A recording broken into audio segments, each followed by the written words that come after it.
Good evening, everybody.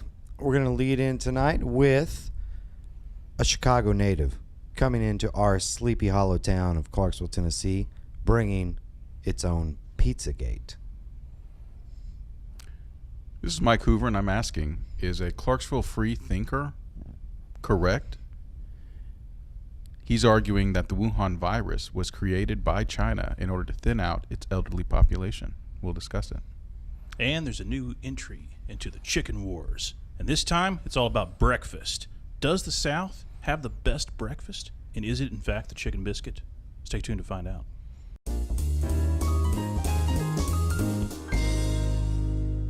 Okay, everybody, let's dig in to the Clarksville Now post that was very recent in the last week or so about a homemade kitchen that's producing pizza for our small little sleepy hollow town.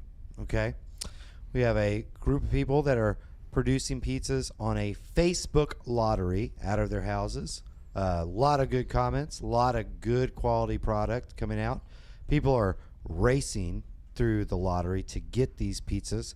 They're very short ordered, right? There's only so much supply that this guy can make, but apparently the quality is top notch. Okay. We have a lot of really positive reviews on this. This town loves pizza. They love pizza, right? We just need at least 10 more pizza places, is what I think.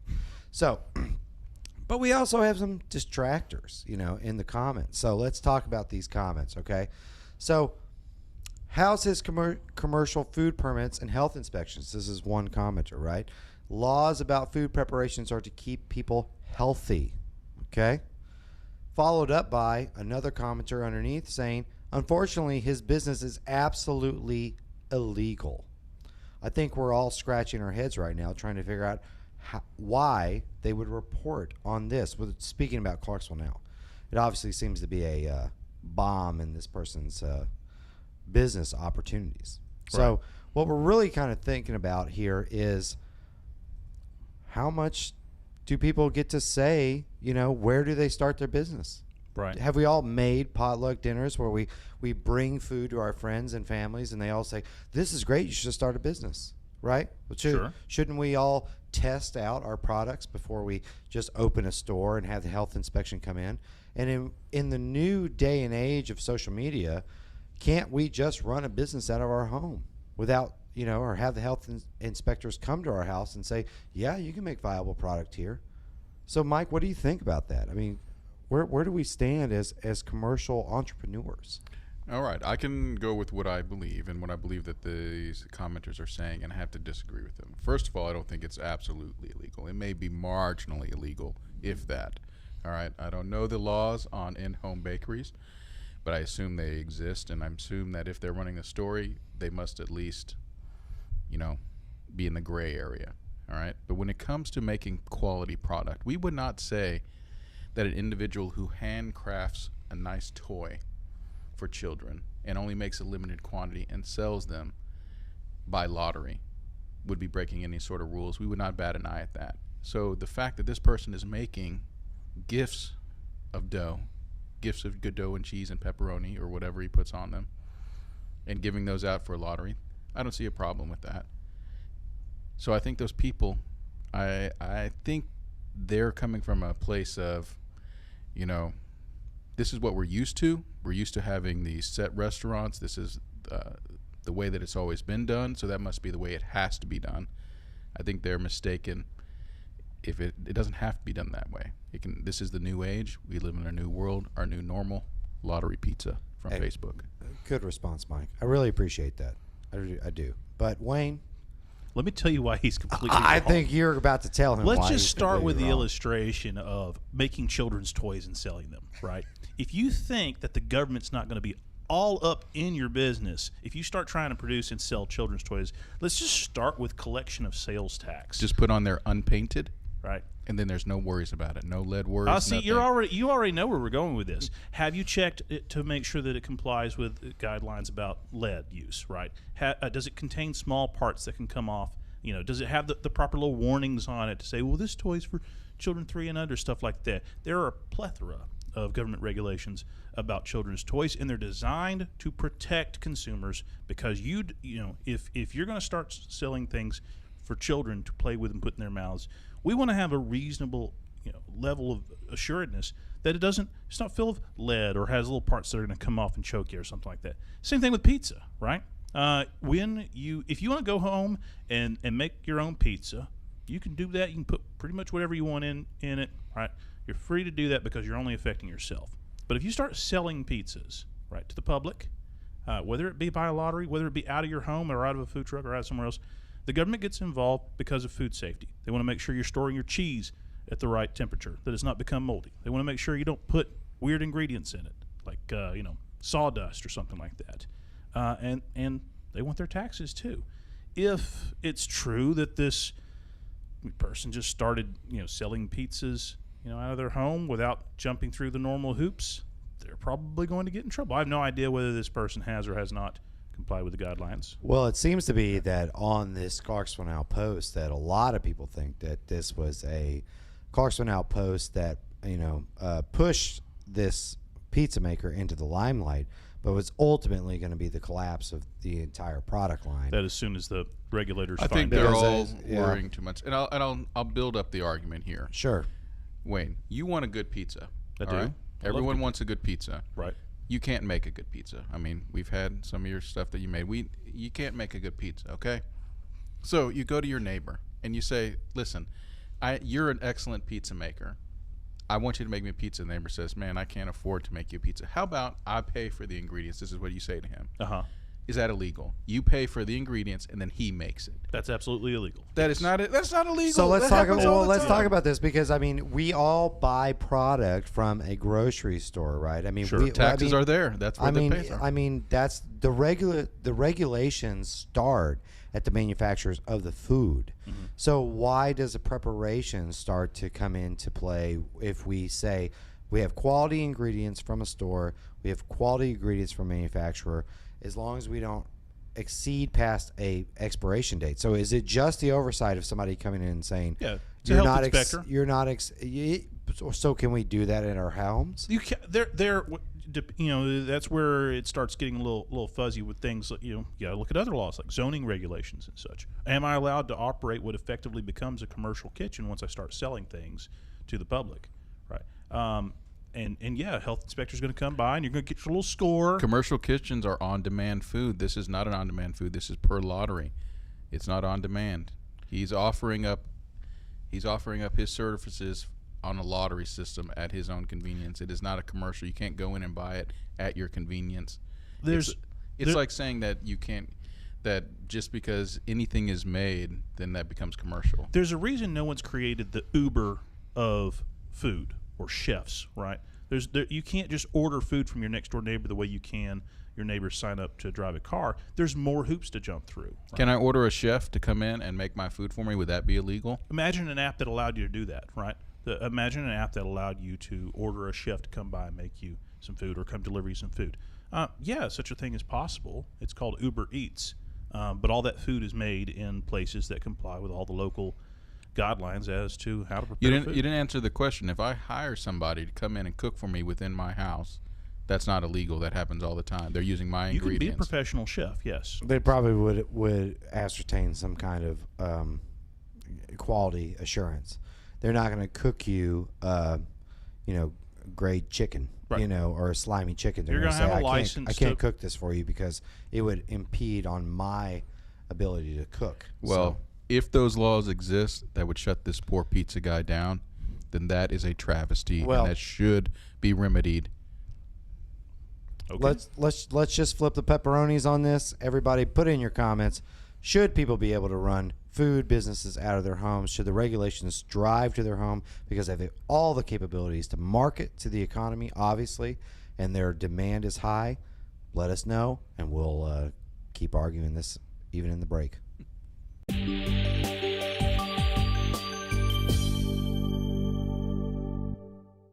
I'm not going to go too much in depth in the story here. We're all familiar with it. We listened to it during the election until it got shut down. All right, but it's come back. Biden has said that we need to investigate whether Wuhan the Wuhan virus or the COVID-19 virus was created in a lab. So that investigation is going on. Maybe Trump was right. Maybe Fauci was wrong. I don't know. But the question here is not about whether or not it was created in the lab. A Clarksville native has an idea as to why such a virus would be created in the lab. Right. All right. He, almost convincingly, we'll see, we'll talk about it, he has a theory that China created this virus to specifically to cull their elderly population to increase the available resources for defense spending. Now, during our conversation, this was a little bit unusual. This wasn't something that I found on a news site. This was me discussing with another Clarksvillian what's been hearing in the news. I mean, everyone's been talking about it, so of course we're going to talk about it. And he had an interesting theory, and we went pretty in depth. So I want to see if you guys hit on any of the points, and then I want to see if the other one of you is going to be able to defend it. All right. All right, so, Wayne. Yes. What do you think about that? The theory that the COVID-19 was engineered in a lab with the intention of depopulating the elderly, I don't buy it. There is a lab in Wuhan, China, my understanding, that studies coronaviruses, and it is not seen as much of a it would be an awful coincidence to say that this new coronavirus that starts in Wuhan, China, there just happens to be a biological lab there that studies exactly those things. Sure, I've heard the theory that it escaped from the lab. It's a perfectly plausible idea, and even if it did happen, and if it happened accidentally, even the Chinese might not know. Right, the whole nature of an accident. Somebody walks out with a little coronavirus on the bottom of their shoe or something. Sure, it could have come from there. But the idea that it was biologically engineered. First, I would say that a genetically engineered virus, I don't know enough to tell whether we could look at the virus itself and say, yeah, this looks like it was something that was made in a lab, right? Is it unusual? Does it, have the markers of an altered virus? I don't know whether they can look at it and see such a thing. If they could tell one way or the other, I'd imagine we probably would have heard that. But the other is this. The idea that the virus was intentionally released in order to target a certain segment of the population seems like a somewhat plausible theory because of how much more aggressively it killed the elderly and the infirm. But that's true of every disease that exists, right? There's nothing special about this that kills the elderly. The flu affects the elderly and the infirm more than anybody else. Every disease does that. So there's nothing special that I can tell about this virus that marks it something that we should be particularly suspicious about being engineered. So what do you think, Robert? Wayne disagrees. He thinks that the virus, lovingly called the Boomer Bomber, was not Boomer Doomer. Boomer It's the Doomer. Boomer I'm sorry, Doomer. Boomer Doomer was not designed to impact the elderly. You tend to disagree with him on that. Absolutely not. I mean, I can see why somebody would take the correlation between the evidence that was presented to them in the real life occurrence of what we saw, throughout the pandemic. Wayne even made comment to it of elderly were more affected, and that seems to be why a lot of the majority of at least the Western population seem to not regard it as such a major catastrophe, because we knew that it would only affect our weakest in the population and our elderly, because I've always kind of understood this from a personal standpoint of if it had been affecting our children, we would have responded very differently in the same way that we responded to polio, because that was a young person's disease. So you agree with Wayne then that this commenter is off base, that the virus was designed to cull the elderly? No, I think if the virus was designed to cull the elderly, in China, I think they would have very good reason to do so. You want to hide in plain sight. You want to make an accident look at, that's the majority of how we want our or we expect, I would say, our governments to run. They're not going to inflict a pandemic on us. They're going to accidentally release something, but it has been designed and manipulated to a point where it wants to serve a purpose, and that purpose was executed. I just don't know, and I don't think anybody really knows from the Chinese perspective, did it work? Because we know it definitely worked in Italy. We know it definitely worked in America and is still working throughout India, where people with comorbidities, I'm going to say that word, I think I got it right. Very good. So I think that is part of it. And I think that China, honestly, because of its one population growth standard that it's had for a long time, the evolution of its economy, it may have needed to, purge a lot of its elderly to kind of open itself up to a more population growth of young people by broadening its family base. Maybe their diets allow them. I don't know any of these things, but I'm speculating from the commenters' idea that Chinese people probably tend to live very long lives because of their diet and their health concerns and the way that they live. And thus, if China needed to purge out to bring in new blood to release their one child, dictation, then releasing a virus that would directly impact the elderly population could be a very legitimate cause for them. A coronavirus coming from a town with a lab that studies coronaviruses and allowing the Chinese government to lock down their population and as you said, mainly targets the elderly and the infirm. Does seem a little convenient, but I think that would have been true of most diseases. I don't think there's any reason to think that it had to have been engineered.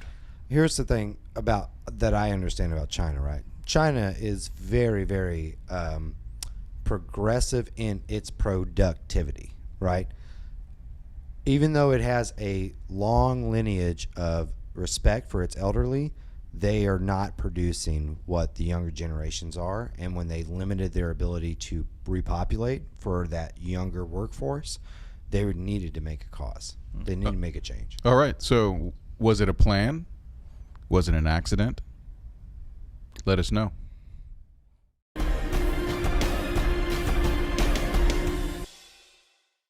The chicken wars have spread to breakfast.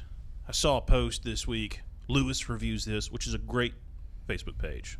Local guy goes around, does food reviews, local places, and this week he did Hardee's. Hardee's has entered the chicken wars, but they're doing a little bit different. They've got a breakfast chicken biscuit. They got a new hand-breaded chicken biscuit, and this really spoke to me because, to be honest, the Hardee's chicken biscuit is possibly my favorite food of all time.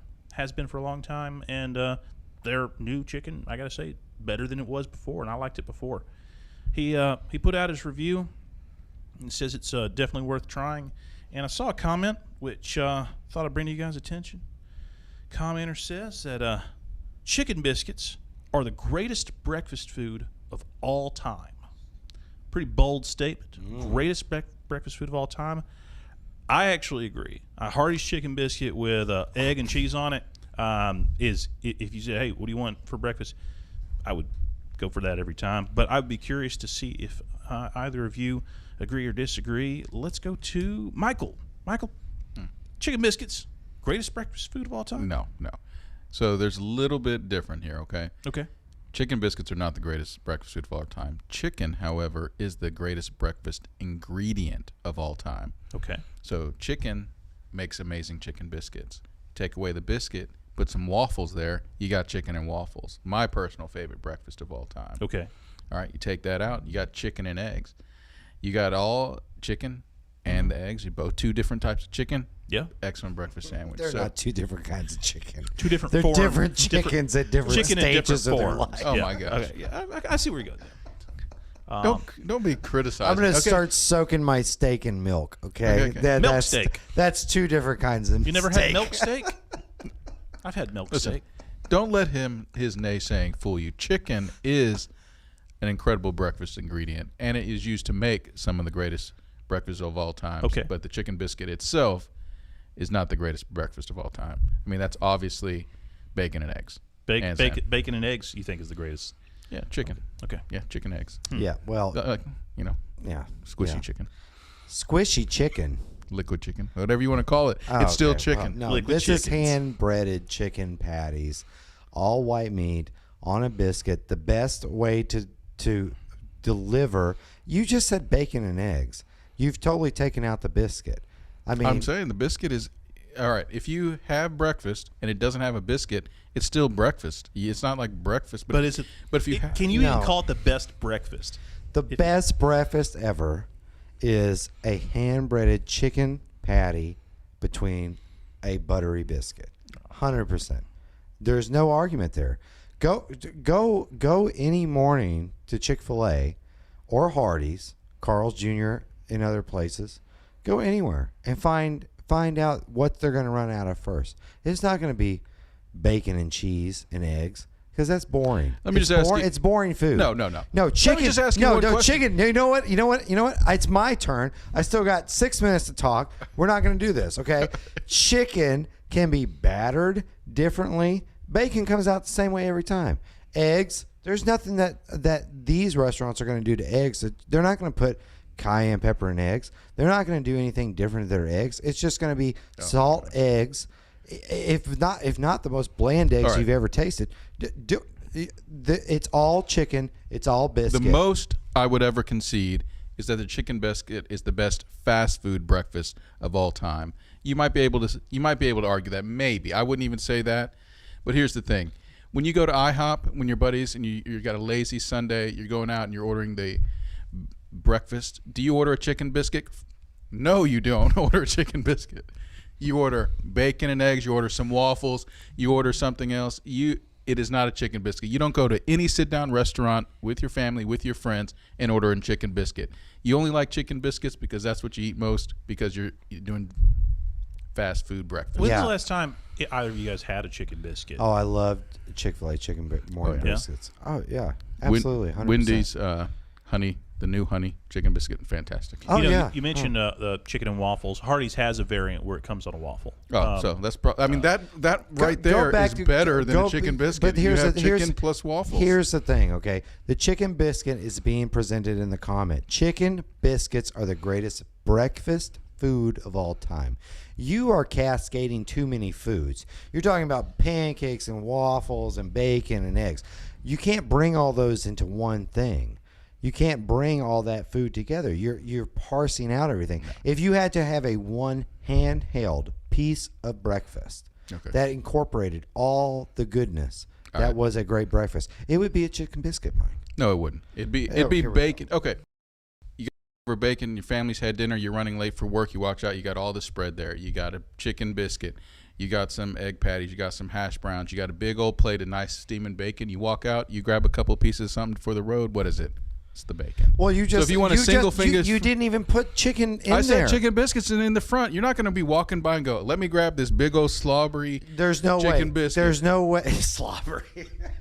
There's no way you're going to pass up a chicken biscuit for a slice of bacon. I said a couple slices of bacon. That's not. You still. I mean, if you had chicken biscuits completely completed in front of you and slabs of bacon, you might throw the bacon on the chicken biscuit, but that's just to accentuate the chicken biscuit. I mean, that's a fair point. I would probably combine them and Yes. go out. And I absolutely have done that. I've made Yes, my own homemade absolutely. chicken biscuit, put Yeah. eggs, cheese, and bacon on it. Oh man. See, well, here's the only thing, from my perspective, the only thing that could ruin a chicken biscuit, and I might be very alone in this, is ruins chicken sandwiches for me. I don't do chicken and cheese. Okay. I don't. I just think they don't go well together. That might be my palate. I just don't. You've never had eggs and cheese?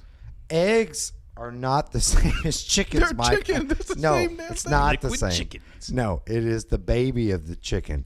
It is the the denatured version of a chicken. Oh my gosh. The meat of a chicken to me and cheese do not go together. Sometimes when I look at it at the Chick-fil-A or anywhere that puts cheese on chicken, I'm always like, no. All right, that we can doesn't solve belong. this right now, Robert.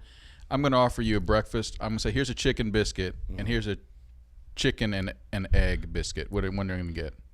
Oh, you're gonna give me a chicken biscuit all the time. You're not going to do anything. So I could put any topping on top of that. Chicken bacon. All I need is buttery biscuit.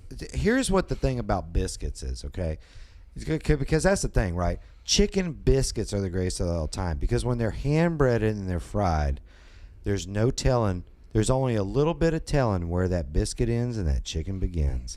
And that's how you know that you've reached the greatest breakfast of all time. You can't cross between that and bacon. I mean, I can't argue against a breakfast mailed of that scale. That's okay. exactly right. Well, guys, in the comments, let us know what's your favorite breakfast food of all time. Is it chicken biscuits? Is it something else? Do you like a plain chicken biscuit? Do you like a few toppings on it? Let us know, and maybe I'll try some out.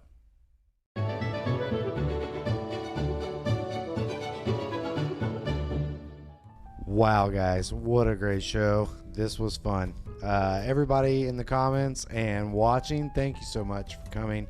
Thank you for keeping us on your Wednesday nights. We really appreciate you tuning in. If you need us to direct our attention to your comments or a comment that you think is very underrated in the thread underneath the article that you're very interested in, please drop that hashtag FTOC or FTO Clarksville, and we will pick it up, and you might be on this show giving us the fuel for these fires. And thanks for the comments that you've been leaving so far and for the contact that you've given us. If you want to send us a message directly, you can like us on Facebook at the FreeThinkers of Clarksville. If you're a local business and would like to see your business featured on here, that is something we are willing and interested in doing. Send us a message online, and we'll be happy to talk to you about what you'd like to see featured here. All right. Thanks again for putting up with us this evening as I put up with them and they put up with me. If you want more of us, you can find us on iHeartRadio and Spotify, and check us out on our Facebook page, all the places where you can find people that talk about things. That's right. So, for Wayne, Robert, I'm Mike H. Chicken biscuit lover. So, think of us when you're having breakfast tomorrow and every day after that. Have a good evening.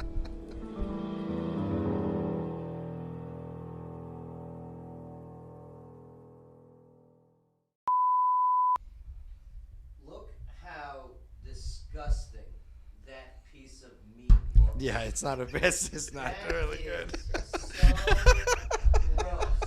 And you guys are arguing over that? That looks so good. I would eat that I had right one now. yesterday.